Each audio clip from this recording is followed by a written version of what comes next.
آیا صوفیہ کے اندر جو پہلا جمعہ پڑھا گیا نا، تو آپ نے دیکھا ہوگا کہ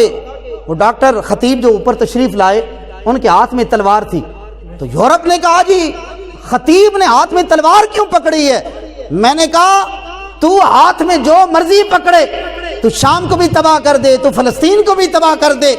امن پر کوئی فرق نہیں پڑتا۔ ہم حضور کی محبت میں تلوار پکڑیں تو تجھے تکلیف ہوتی ہے، تو یاد رکھو اسے تکلیف نمازوں سے نہیں ہے، اسے روزے سے بھی کوئی تکلیف نہیں ہے، بڑے بڑے سجدے کریں، یہاں محراب پڑ جائیں، اسے کوئی تکلیف نہیں ہے، اسے تکلیف ہے تو محمد عربی کی تلوار سے تکلیف ہے۔ لبیک لبیک لبیک لبیک